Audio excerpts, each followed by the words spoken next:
Haile Jah Rastafari. Tunashukuru sana kwa Jah anayefunuliwa katika mfalme wa falme, bwana wa bwana, simba mshindi wa kabila Yuda, mfalme wa Ethiopia Haile Selassie wa kwanza, ambaye ni ujio wa pili wa Yeshua Mashia, mwana wa Mungu, mkombozi Yesu Kristo. Tunamshukuru sana kutufikisha hii siku ya leo, ambayo ni siku ya sikukuu kubwa katika movement Rastafari. Na ni sikukuu ya muhimu sana kwa dunia nzima, ikiwa tu ukweli uko wazi na kila mtu anafahamu ukweli. Leo ni tarehe 2 mwezi wa 11 mwaka wa 2025, ambapo katika dunia yetu ya Rastafari tunajua tarehe 2 mwezi wa 11 November the 2nd ni siku muhimu sana. Tunakumbuka mfalme Rastafari kutangazwa, Haile Selassie wa kwanza kutangazwa kwamba ni mfalme wa falme, bwana wa bwana, simba mshindi wa kabila la Yuda, alipotangazwa Ethiopia, Addis Ababa mwaka 1930 kama mfalme wa falme wa Ethiopia. Leo inakuwa ni kumbukumbu ya 95, kumbukumbu ya 95 tunapokumbuka ufalme wake. Si kama Rastafari tunajua kwamba sikukuu hii ni sikukuu iliyo hai, sikukuu iliyo hai kabisa, sikukuu ya maana sana kwa dunia nzima, kwa malaika watiifu wa Jah kuanzia duniani mpaka mbinguni. Ni sikukuu ya maana sana. Tunapokumbuka kutimia kwa maneno ya Jah mwenyewe aliposema kwamba atafunuliwa katika mfalme wake na atafika duniani aishi na watu wake akiwa mfalme wake, mfalme wao juu yao. Na ndipo pale ambapo dunia ilitangaziwa Haile Selassie. Rastafari anakuwa Haile Selassie, anapewa jina jipya ile siku, jina ambalo alipozaliwa tu alibatizwa. Baada ya wiki 2 alibatizwa Haile Selassie, lakini hilo jina liliwekwa mpaka siku anatangazwa mfalme, ndipo hilo jina likaanza kutumika kwake officially, rasmi. Walijua mtoto aliyezaliwa ni nani mpaka wakampatia hilo jina Haile Selassie. Walijua mtoto aliyezaliwa mwaka ule 1892 tarehe 23 mwezi wa 7, walijua ni mtoto gani mwenye amezaliwa, na ndio wakambatiza katika ile jina la Haile Selassie. Na hilo jina likawekwa likichunga siku atakapokuwa mfalme. Utabiri ulitolewa na viongozi tofauti wa dini tofauti Ethiopia, wakisema kwamba mtoto huyu aliyezaliwa ataishi, ingawaje mimba 9 za mama yake Rastafari Haile Selassie, Shima Bet Ali, hazikuweza kuzaliwa mtoto. Lakini ilipofika kwa Haile Selassie, wote walisema mtoto huyu ataishi na atakuja kuwa mkubwa duniani, atakuja kuwa mtetezi wa wanyonge wa dunia nzima. Afrika itajivunia yeye, Haile Selassie. Na ndivyo kweli ilivyokuwa. Rastafari Haile Selassie alikwenda anapanda vyeo siku hadi siku anapanda vyeo. Alipokuwa na miaka 13, baba yake alimtangaza kama Dejas March wa Gala Muleta. Aliongoza eneo hilo kama kamanda. Dejas March maana yake ni kamanda. Akaendelea kupanda, anafikisha miaka 19,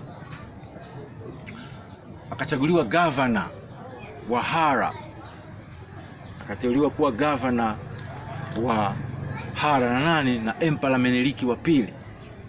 Emperor Meneliki wa pili akamteua kuwa governor, akaongoza province ya Hara akiwa na miaka 19.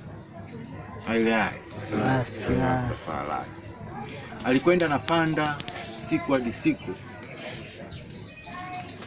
akafikia na tangazo sasa Negus, mfalme wa Ethiopia. Rastafari, mfalme, lakini bado hajakuwa mfalme wa wafalme. Ametangazwa tu kama mfalme, lakini siku sasa yenyewe anatimiza kuja kuwa mkuu wa Ethiopia yote ndio siku ya tarehe 2 mwezi wa 11 1930, ambapo sasa anakuwa King of Kings, mfalme wa wafalme wa Ethiopia, Emperor of Ethiopia. Ilikuwa ni sikukuu ya ajabu kabisa ambayo ilishangaza watu wengi, ilishangaza watu wote Ethiopia na dunia kwa ujumla. Ilishangaza sana Ethiopia kwa sababu sikukuu zake za kutangazwa yeye mfalme zilivunja, ile siku ilivunja mila na desturi nyingi za Ethiopia. Mila za Ethiopia, desturi za Ethiopia, traditions za Ethiopia ambazo zilikuwa zinaheshimiwa kwa miaka zaidi ya 1000. Kwa siku ya kutangazwa kwake Haile Selassie palitokea mabadiliko makubwa. Unajua desturi, traditions zinakuwa zinaheshimiwa, zikitunzwa na nani? Na viongozi wakuu wa Orthodox Tewahedo, viongozi wa Ethiopia wa dini kuu ya Ethiopia Orthodox, walikuwa wakiziheshimu na watu wote wanatembea katika mila hizo na desturi. Lakini ilipofika siku ya mfalme Haile Selassie, mabadiliko yalikuwa, na yale mabadiliko yalitokea wapi? Yaliletwa na nani? Ilikuwa ni oda yake yeye mwenyewe Haile Selassie.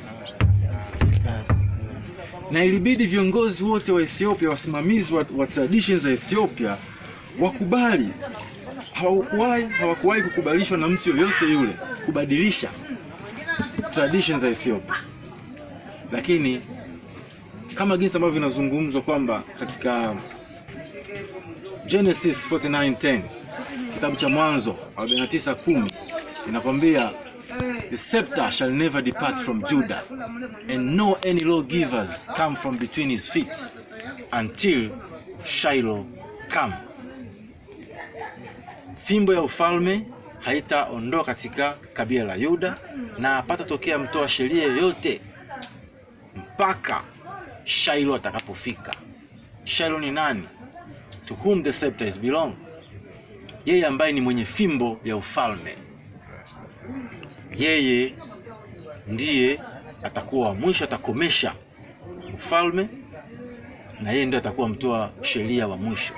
Na ndipo pale ambapo tunaona sheria ilifika na Selassie akabadilisha mambo ya Ethiopia. Tukaona mabadiliko makubwa kutokea yeye na viongozi wote ambao walikuwa ni wasimamizi wa traditions za Ethiopia waliheshimu na kufuata. Moja ilikuwa la mabadiliko makubwa,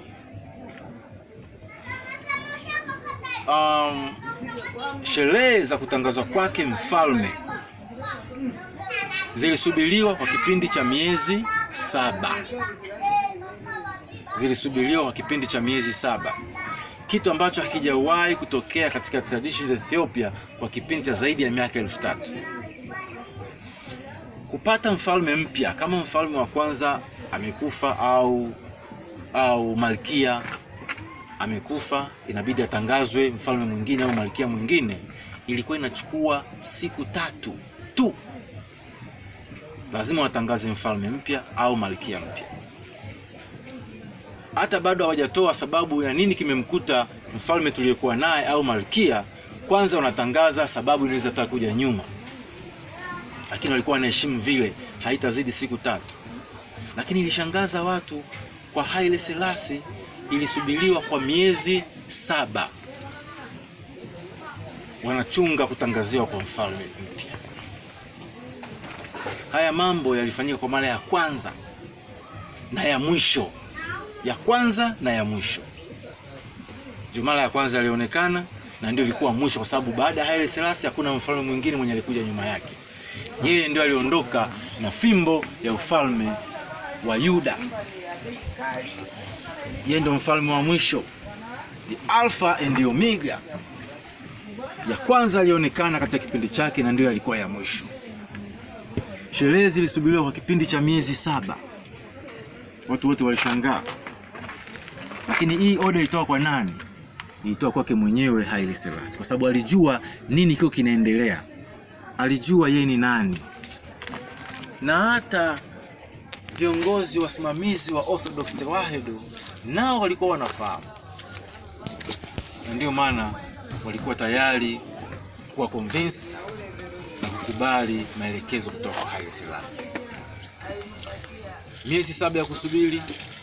Kwa sababu gani? Kwa sababu ya kufanya maandalizi ya coronation yake. Kwa sababu tu ya maandalizi, preparation. Watu walijiuliza sana hiki kitu. Maandalizi hayo ilikuwa ni kwa sababu ya kuijulisha dunia nzima kwamba kuna mfalme anatangazwa. Yeye mwenyewe ameelezea Haile Selassie katika kitabu chake My Life and Ethiopia's Progress. Alielezea sababu ya yeye coronation yake kuchelewa kusubiriwa kwa kipindi cha miezi 7. Kwa sababu ilikuwa ni swali. Kuvunjika kwa mila na desturi kiasi kile ilikuwa ni swali kubwa kwa watu wa Ethiopia. Alielezea sababu ilikuwa tu ni maandalizi kwa ajili ya kuijulisha dunia nzima mfalme anayekuja. Haijawahi kutokea mfalme yoyote afanyiwe maandalizi kwa sababu ya kuijulisha dunia nzima yeye ni nani. Kwa sababu yeye ni mfalme wa hii dunia, the earth rightful ruler. Mtawala halali wa hii dunia. Lazima dunia yote ialikwe Ethiopia, ilikuwa invited Ethiopia. Mataifa 72 nations waliitwa Addis Ababa waje kutazama coronation ya Haile Selassie. Haijawahi kutokea. Mataifa 72. Maandalizi ili waje wakae pale wasubiri, ndio ikachukua kipindi cha miezi 7. Kwa sababu mfalme huyu hakuwa mfalme wa Ethiopia peke yake, alikuwa mfalme wa hii dunia. Kiongozi mwenye atakuja kuleta mabadiliko duniani, kuleta justice, righteousness, prosperity, mafanikio mazuri duniani, haki duniani, kushinda ukandamizaji, kuvunja utumwa na ukoloni. Ni kiongozi mwenye atakuja kuleta furaha ya dunia, haki ya dunia. Atakuja kupambana, kupigana vita kuhakikisha kwamba haki inapatikana duniani. Kwa hiyo ilibidi dunia ialikwe. Lakini pia alikuwa ameshaanza kufanya kazi ile kabla hajakuwa hata mfalme. Alikuwa ndio mwakilishi wa Ethiopia katika League of Nations. Na yeye ndio alikwenda kuitafutia Ethiopia wanachama katika League of Nations, baraza la umoja wa dunia.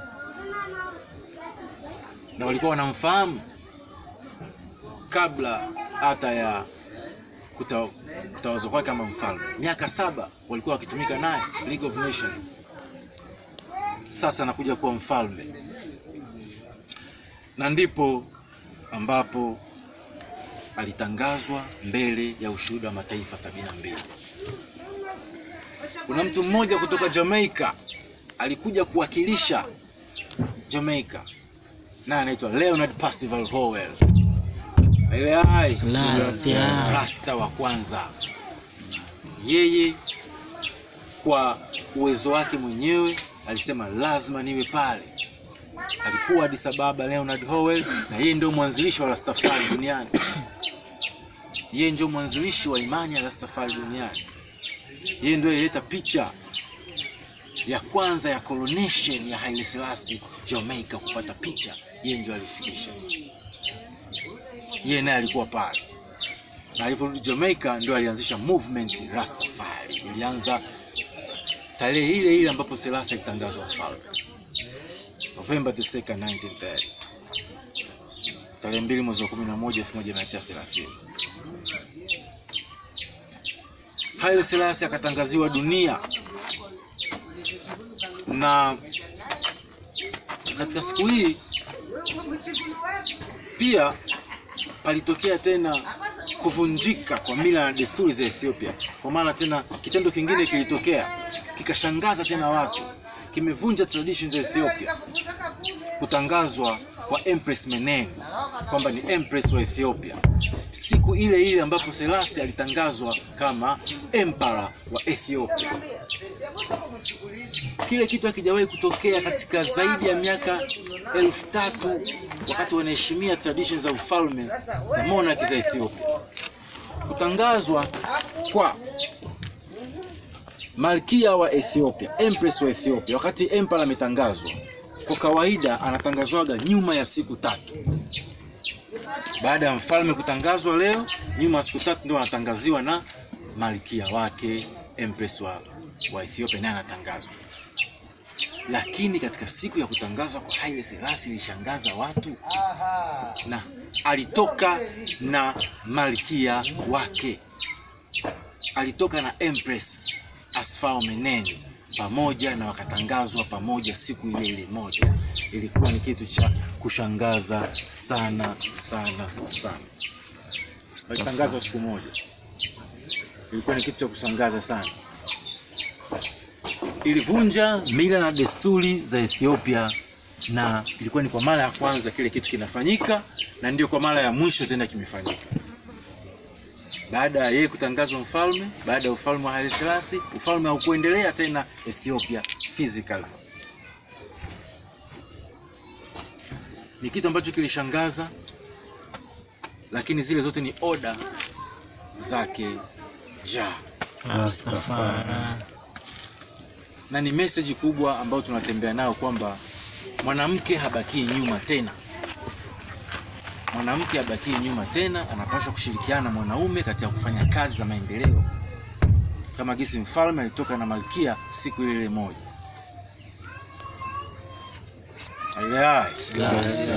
Rastafari.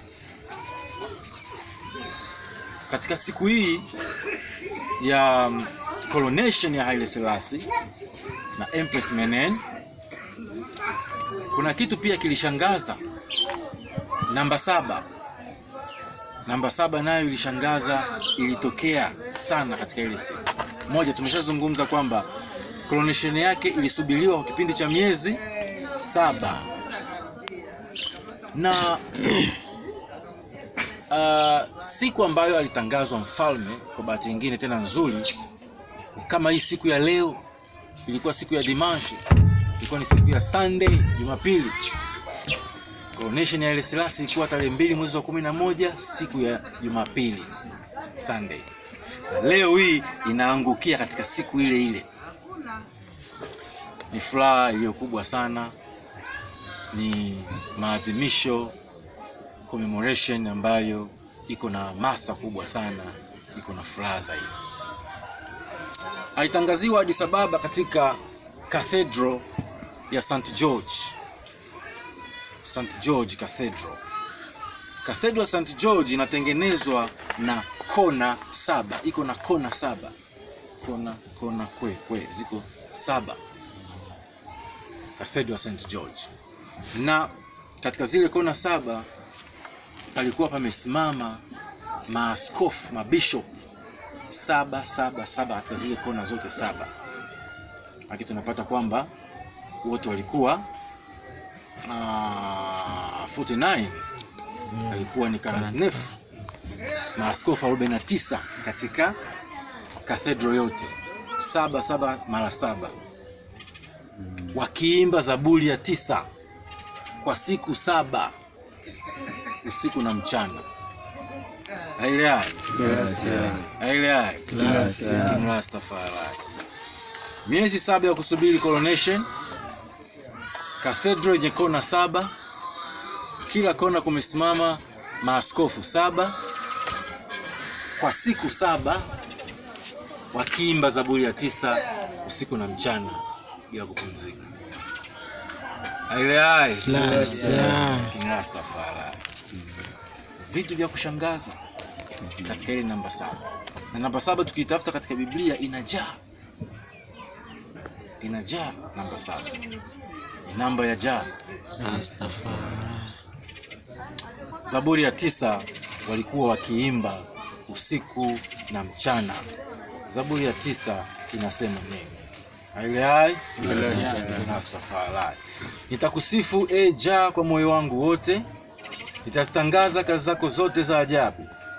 Nitakushangilia na kufurahia, nitalipigia jina lako muziki, ewe uliye juu zaidi. Haile Selassie. Adui zangu wanapogeuka nyuma, watajikwaa na kuangamia kutoka mbele zako. Kwa maana umetekeleza hukumu yangu na kesi yangu. Umeketi juu ya kiti cha ufalme ukihukumu kwa uadilifu. Umeyakemea mataifa, umemwangamiza muovu. Jina lao umelifutilia mbali mpaka wakati usio na kipimo na milele. Ewe adui, ukiwa wako umefika mwisho wake wa kudumu, na majiji ambayo umeang'oa kumbukumbu lao hakika litaangamia. Yeye Jah ataketi mpaka wakati usio na kipimo, akifanya imara kiti chake cha ufalme kwa ajili ya hukumu. Haile naye mwenyewe atahukumu kwa uadilifu nchi yenye kuzaa. Atavihukumu vikundi vya mataifa kwa unyoofu. Naye Jah atakuwa kilele salama kwa ajili ya mtu yeyote aliyekandamizwa. Haile kilele salama wakati wa taabu. Jah na wale wanaolijua jina lako watakutegemea. Haile kwa maana hakika hutawaacha wale wanaokutafuta, Jah. Pigieni Jah muziki, yeye anayekaa Sayuni. Tangazeni matendo yake katikati ya vikundi vya watu. Kwa maana wakati wa kutafuta mwahitaji wa damu, hakika atawakumbuka hao. Hakika yeye hata kisahau kilio cha wenye kuteseka. Jah, nionyeshe kibali, Jah. Uone mateso yangu kutoka kwa wale wanaonichukia. Ewe unayeniinua kutoka katika malango ya kifo, ili niyatangaze matendo yako yote yanayostahili sifa. Katika malango ya binti Sayuni, ili niushangilie wokovu wako. Mataifa yamezama katika shimo ulilofanya. Mguu wao wenyewe umekamatwa katika wavu waliouficha. Haile Jah anajulikana kwa hukumu ambayo ametekeleza. Haile mwovu amenaswa na utendaji wa mikono yake mwenyewe. Zila. Watu waovu watarudi katika kaburi, na mataifa yote yanayomsahau Jah. Kwa maana maskini hawatasauliwa siku zote, wala tumaini la wapole halitaangamia kamwe. Usimame Jah, mwanadamu anayeweza kufa asiwe na nguvu zaidi. Mataifa na yahukumiwe mbele za uso wako. Utie woga ndani wao, Jah, ili mataifa apate kujua kwamba wao ni wanadamu tu wanaoweza kufa. Zila. Haile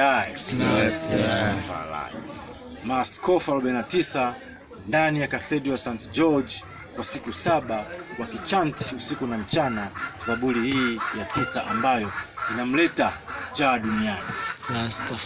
Rastafari. Ilikuwa ni tangazo kubwa sana kwa ajili ya dunia. Mfalme akaanza kazi kuanzia siku hiyo. Mfalme na malkia wake wakaanza kazi kuanzia siku hiyo. Kazi ya kuisimamia dunia, kusimamia haki ya dunia. Kuisimamia haki ya dunia kuanzia tarehe hiyo.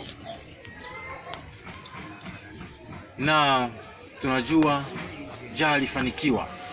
Jah alifanikiwa kuikomboa dunia, kuitoa katika ukoloni, kuitoa katika utumwa, kuletea Afrika independence yake na dunia nzima kwa ujumla kuanzia siku hiyo alivyoanza kazi. Jah alivamiwa, Ethiopia ilivamiwa baada ya miaka 5 ya kutangazwa kwake. Ethiopia ilivamiwa. Genocide ilifanyika Ethiopia, lakini kwa sababu ya sauti yake ya haki kutaka kutafuta haki ya dunia nzima. Lakini kweli hata kama damu ilimwagika, lakini kweli haki ilikuja kuonekana duniani. Uhuru, independence ilikuja kupatikana. Koloni uliangushwa.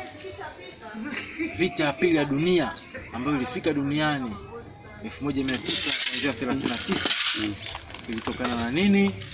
Ilitokana na hukumu yake mfalme wa falme kwa mataifa ya Ulaya, na kupitia vita ya pili ya dunia kukapatikana independence ya dunia nzima. Haile Selassie.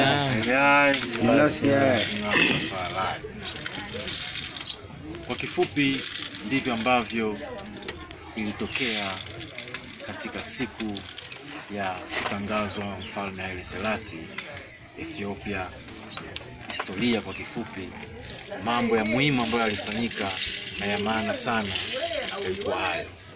Haile Selassie alishinda kifo. Ufalme wake ni wa milele. Tunaposherehekea tunasherehekea kitu ambacho kiko hai, ufalme ambao uko hai unaishi milele. Dunia nzima Marastafari tuko tunaikumbuka hii siku. Malaika mbinguni leo hii wapo katika sherehe. Wapo katika sherehe hiyo ya ufalme ulioko hai. Mfalme Haile Selassie yeye ndio ujio wa pili wa Yeshua HaMashiach. Ilisemwa kwamba Yeshua HaMashiach atarudi kama mfalme wa falme, anatokea Yerusalemu mpya, anatokea nchi mpya ya Ethiopia, iko katika maandiko. Na anapokuja kwa mara ya pili, anakuja kama mfalme wa wafalme, Bwana wa bwana, simba wa kabila la Yuda. Na jina lake ni neno la Mungu, Haile Selassie wa kwanza. Ni neno la Mungu, nguvu za kwanza Utatu Mtakatifu. Ametimiza ile, ametangazwa, na maisha yake yameendelea kuonesha profesi zile za kazi ambazo Mungu atazifanya duniani kama mfalme ujio wa pili wa Yesu Kristo. Ametimiza. Kama tunakubali Haile Selassie ametimiza jina la Mungu, yeye ndio Mungu duniani, ni kwa sababu ametimiza profesi ambazo zilizungumzwa, atakapofika duniani atayafanya haya na haya na haya na haya yatatokea. Kweli ametokea. Mwisho kabisa alishinda kifo. Walipanga kumuua, walimtafuta tokea akiwa mdogo, lakini ilishindikana kumuua. Babylon walikuwa wanatafuta tu pointi moja, waone kama wataweza kumuua ili waweze kuangusha imani ya Rastafari na vile vithibitisho vyote ambavyo alikuwa akienda anatimiza duniani kwamba yeye ndiyo ujio wa pili wa Yesu Kristo, Mungu mfalme, ili viweze kuanguka.